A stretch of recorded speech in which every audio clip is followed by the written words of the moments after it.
কাল পবিত্র ঈদুল আজহা। আজও পথে পথে শেকড়মুখী মানুষের ভিড়। ঈদের আগের দিনের এই যাত্রায় পথের ভোগান্তি বাড়িয়েছে ভারী বৃষ্টি। তবুও সব প্রতিবন্ধকতা পেছনে ফেলে প্রিয়জনের সাথে ঈদ করতে চান তারা। বুধবার ঈদের আগের দিন সকাল থেকেই মেঘলা আকাশ, সাথে বৃষ্টি পথে পথে বাধা হয়ে দাঁড়িয়েছে ঈদ যাত্রায়। ঢাকা টাঙ্গাইল মহাসড়কের রাত থেকেই শুরু হয় তীব্র যানজট। এদিকে সকাল থেকেই কমলাপুর রেলওয়ে স্টেশনে শেকড়মুখী মানুষের ভিড়। টিকিট নাই তো, এক একজনের 10টা টিকিট কেটেও একটা সিট দিচ্ছে না। মানুষ 2 জন টিকিট কাটছে 10টা, কিন্তু সিট নাই একটাও। টিকিটের দাম তো আগে যা ছিল তাই আছে, টিকিট তো পাওয়া যায় না, এটাই হচ্ছে মেন কথা। স্ত্রীর কাছে যাওয়া, বাবা মার কাছে যাওয়া, সো এটা আমাদের জন্য খুবই আনন্দদায়ক হয়, বাট একটু ভোগান্তির তো সম্মুখীন হতেই হয় আমাদের সবাইকে। একে একে প্ল্যাটফর্ম ছেড়ে যাচ্ছে ট্রেন, আর বৃষ্টি মাথায় করে টিকিট হাতে নির্দিষ্ট ট্রেন খুঁজতে স্টেশন জুড়েই যাত্রী চাপ। আর ট্রেন যাত্রায় শৃঙ্খলা ফেরানোর কথা বলছে কর্তৃপক্ষ। আপনারা জানেন যে আগে কমলাপুর রেলওয়ে স্টেশনে একটা বিড়ম্বনা ছিল, মানুষের টিকিট কাটতে আসলে একদিন আগে আসতো, স্টেশনে ঘুমাতো, মানে যে একটা অসহনীয় একটা দুর্ভোগের ভিতর ছিল। এখন অনলাইনে দেওয়ার পরে সেটা অনেকটা লাঘব হয়েছে। সবাই টিকিট পায়নি, সবাই পাবেও না। আগেও তো কমলাপুরেও সবাই পায়নি।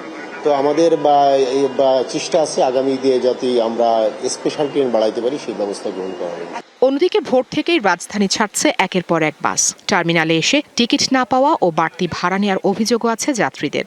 এমনি সময় 200 টাকা 150 টাকা দিয়ে আসা যায়, এখন 600 চাচ্ছে। ঈদ উপলক্ষে কি এত বাড়াইবে?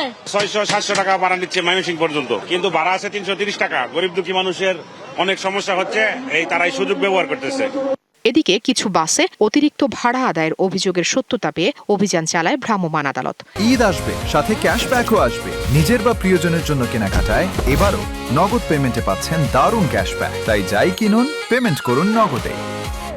এ সময় কয়েকটি পরিবহনে জরিমানা করা হয়। পাশাপাশি বাড়তি ভাড়া আদায়ের বিরুদ্ধে কঠোর অবস্থানের কথা জানান সংশ্লিষ্টরা। সবকিছু মিলিয়ে ঈদ যাত্রাটা আমার কাছে মনে হয়েছে অনেক চ্যালেঞ্জ। আপনারা জানেন যে 1.5 কোটি মানুষ ঢাকা থেকে 2 দিন 3 দিনের মধ্যেই এসে যাবে, গন্তব্যে যাবে। নির্ধারিত ভাড়ায় যাত্রীরা যাচ্ছে এবং যাত্রীরা তাই বলছে শৃঙ্খলার সাথে তারা টিকিট পাচ্ছে, এখনো পর্যন্ত টিকিট পাচ্ছে।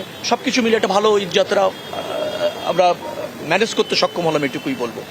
ঈদের আনন্দ ভাগাভাগি করতে বাড়ির পথে ছুটছেন মানুষ। তবে বৃষ্টি, যানজট আর ভাড়া অব্যবস্থাপনায় সেই যাত্রা অনেকের কাছে হয়ে উঠেছে দুর্ভোগের। যাত্রীদের অভিযোগ, প্রতিবছর একই চিত্র দেখা গেলেও ভোগান্তি কমাতে কার্যকর কোনো উদ্যোগ চোখে পড়ে না।